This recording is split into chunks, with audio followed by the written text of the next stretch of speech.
আজকে বাংলা নববর্ষের প্রথম দিন পয়লা বৈশাখ।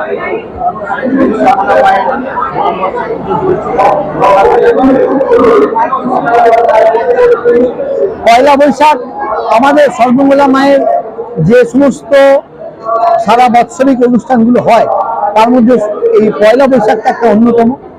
পয়লা বৈশাখের দিনে সবথেকে বেশি ভিড় আমরা এই মন্দিরে দেখতে পাই।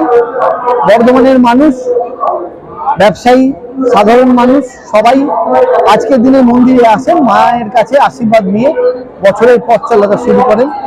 এবছরে তার ব্যতিক্রম নেই। আর আমাদের সর্বমঙ্গলা মা শুধু বর্ধমানের অধিষ্ঠাত্রী দেবী নন, আমাদের সর্বমঙ্গলা মা হচ্ছেন রাঢ়বঙ্গের দেবী। উনি রাঢ়েশ্বরী, অষ্টভুজা মা আমাদের রাঢ়েশ্বরী। সেই জন্য গোটা রাঢ়বঙ্গের মানুষ নবান্ন, পয়লা বৈশাখ, নবরাত্রি সবটাই কিন্তু শুরু করেন মাকে নিবেদন করে, মাকে প্রণাম করে, মায়ের আশীর্বাদ নিয়ে। এবারও তাই হচ্ছে। পুলিশ অ্যাডমিনিস্ট্রেশন এবং প্রশাসন আমাদের সঙ্গে পুরোপুরিভাবে আছেন। রাস্তার, মন্দিরের সংলগ্ন সমস্ত রাস্তার মোড়গুলোতে নো এন্ট্রি আছে। মন্দিরের ভিতরে পর্যাপ্ত পুলিশি ব্যবস্থা রয়েছে। মহিলা পুরুষ পৃথক পৃথকভাবে এখানে যাতে পুজো দিতে পারে তার ব্যবস্থা আছে। এছাড়া scout, red cross, Bardhaman medical কলেজের এমার্জেন্সি টিম, এরা সবাই আমাদের এখানে রয়েছে।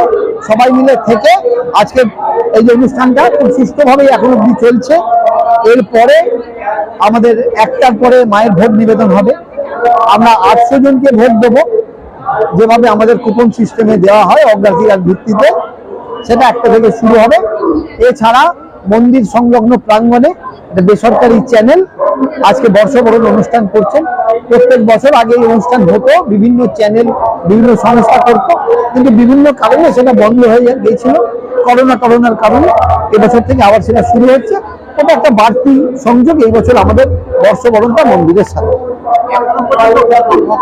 আমাদের কাছে পুলিশের যা কথা, পুলিশের কথা অনুযায়ী প্রায় 25,000 মতো লোকের পুজো দেওয়া কমপ্লিট হয়ে গেছে।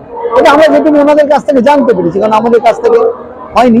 সকাল 5টা থেকে শুরু হয়েছে, আর বেলা 1টা অবধি মন্দির খোলা থাকবে।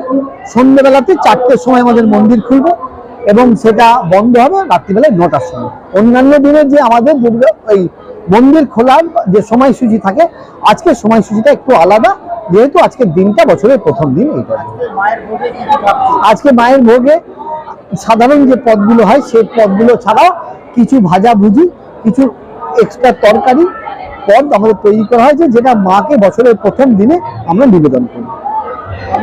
আমি সঞ্জয় ঘোষ, সদস্য শ্রী শ্রী সর্বমঙ্গলা ক্লাব। ধন্যবাদ।